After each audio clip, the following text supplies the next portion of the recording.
Every time you see Minecraft 2D, what do you see? Sideways 2D. But today, that changes. I'm going to be making Minecraft 2D, but it's top-down view. By the way, all of this is made in vanilla Minecraft, only using a plugin and a resource pack. My first task was to lock the camera so it's always facing down. So I made it when a player tries to look up, their head gets forced to look down. And it works perfectly. Try playing survival Minecraft like this. And then I retextured an apple to look like the top of Steve's head. Then you put that apple on your head and go in third person, all you see is Steve's head. And that's already looking good. All you have to do is slap a little animation on that boy, and boom, there you have it. You got a little walking boy. But that's just a player. Everything looks 2D until you get to a house. That's not 2D. So how would you condense this whole house model into 2D? 3D? 2D. Yay! And that's when I decided I need a building system. What does a door look like when you're staring right on top of it? Door. So I made another square and I put the door model texture on it. Now I could have definitely put an item frame down on the ground and then put the door model in like that, but it makes the block outline stop showing whenever you hover over it, and I didn't like that. So what I did instead was I put the door model behind the block. That way all I needed to do was put a glow item frame down, put the model in it, and boom, it shows up on top. And I can rotate it too. So there's all the block states. Just that one's a little cursed. And that's when I noticed a very big problem. That not 2D. I mean, it is 2D, but not whenever you're facing down. So then I retextured door, and now it is 2D. And then I got to making a custom breaking and placing system. So if I right click, oh, it places the door. And then if I left click, it'll break the door. But if I sneak, it'll place this door right on top of me. And that's not even the best part. Whenever you place a door, a barrier will also get spawned right in front of it, so that way you can't walk into it. And then whenever you right click, it opens it up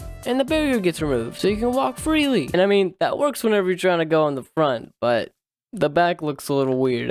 We don't talk about it. Doors, am I right? I then made several other blocks that you could use in place down, and these are all interactable, even the bed. And if you right click, it just opens them, like you would expect. I go sleepy with my eyes open. And the only blocks that are using custom textures is the chest and the bed, because these ones, I'm just using the full block. The chest is quite interesting. It has two block states, an open state and a closed state. And if we look down here, there's a chest. So whenever we're playing, and you right click, it just acts as a chest down below. And that is the whole interacting and breaking system. It works alright. But now we have even a bigger problem. This is the roof of the house I'm standing on. And for reference, this would be the inside of the house. So I got to thinking, how can I make the roof swap with the inside whenever you walk through this door? And then I also need it to swap back when you leave, just like this effect you see in most top-down 2D games. Then I came up with this. When you walk through this door, this roof and the bottom, they will swap, and then when you leave, they'll swap right back. And that's when I went to do the coder. I tried raycasting, and then I also tried detecting the player's location, but they didn't work. Where in the code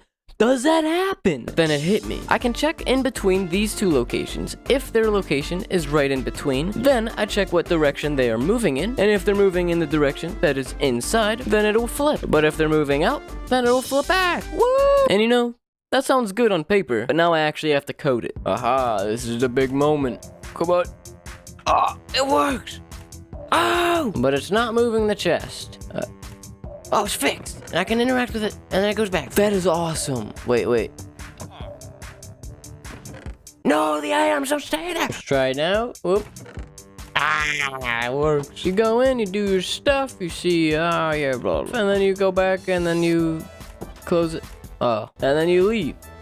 Ah, there we go. And I didn't like how the walls look. They just look like the floor. So I took the cobblestone texture, darkened it up a little bit, and then used those as the walls. And I think it turned out really great. Now, this might come as a surprise to you, but in a game where all you do is place and break blocks, it's quite boring. Especially, why have these containers be interactable when there's nothing to put inside them? So while I was thinking of what to add to make this more interesting, I made trees. But not that tree, that tree. And for this tree, I had to make leaves, but I had to make them render on top of the player. That way you can get more of a sense of a depth. And how I did it was I put the leaf block item in an item frame on top of the block instead of underneath, and just made that item frame invisible. And then I positioned the leaves right above the player so that it's rendering on top of him. Along with that is saplings. There you go. You place one down, put some bone meal on it, and it makes a tree. And you can chop that tree down for some wood. It only gives you 1 oak log. And to break the leaves, you don't left click like the normal blocks, you swap your hand, so it breaks the block above you. And now we have pretty much everything we need to make a level. We're just missing two things: a goal for the player and danger. The goal can be figured out later. First, we need to figure out what kind of danger the player will face. And I mean, Minecraft already got some danger. So how about we take that danger and we flatten it down to 2D. Now I was going to set a retextured item on the mob's head and forcefully set their rotation if they dare try to look up or down, but then I found out that not all mobs render the item that is on their head. Yeah, you should have a witch hat on. So I instead spawned an armor stand for all of the 2D mobs and teleport those armor stands to their respective mob. I then made creepers, witches, and skeletons. I don't know why I made those specific mobs, but they just came to mind and now they're in game. Why is the creeper looks like the weirdest? He looks like a headless dog or a pig or something. What are you doing? And because witches hold potions, you see that. So in order to fix that, I just deleted the potion textures. Just don't look in the brewing tab and you'll be fine. Now before I made the skeleton, I had to make arrows. So when you shoot a bow, that's not 2D. That is very, in fact, 3D. Plus, when you're playing, you're looking down at the ground all the time, so you're gonna be shooting at the ground. That's not really an effective way to shoot your bow. So I made it, whenever you shoot your bow, it spawns an armor stand, and that armor stand has an arrow texture on its head. And while it's moving, it just checks if there's an entity in front of it, and if there is, damage the entity. And then you can have a skeleton battle, and, lose to all of them because you're and we are now all set up to make this game. The player spawns at a little house that they can come back to, store their stuff, and rest their head. And when they first spawn in, they'll walk down this little path to get to the nether area. In this area, I was thinking of making it sort of like Minecraft Legends, where the piglins come out and the nether corrupts the overworld. Instead of a nether portal, there's a dungeon in there that you have to go through to beat the boss and win the game. Except, there was one oversight I had: lava. So if I go ahead and place some lava down, clearly that has some depth to it. But it's top-down 2D, there is not enough of that.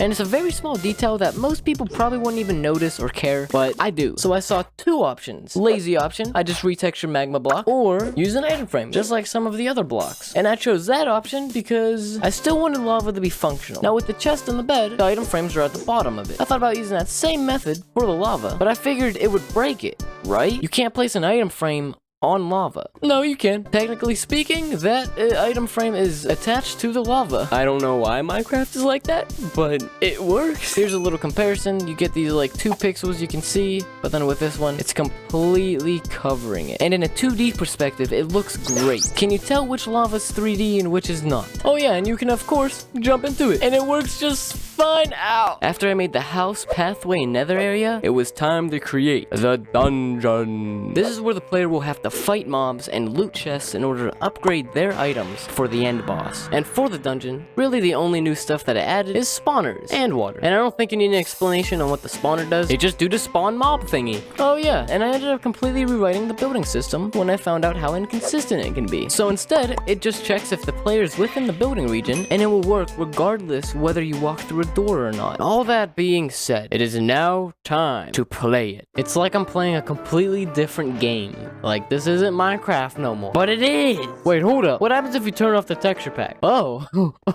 Oh, okay. Look at all the bread. Oh, the chest's not even here. Yeah, no, I'm just gonna put this back on. On we go. Here's a little dungeon. You got a little nice area. You go in here. Oh, hello there. Got some bread, some apple. And now this is where all the magic happens, because there's gonna be stuff everywhere, and this is not going to be easy. I guarantee. Hello, buddy. What happens if I go in here? Oh, that's pretty sweet. Oh, look at that. Hello there. That's a. Whoa. What are you doing here? This is okay. This is definitely supposed to happen. The chests are definitely supposed to glow like that. Ah, no! Why does your poison last for so long? Ah, I got a diamond! Oh, wow. It's almost like it's telling me to craft the bow.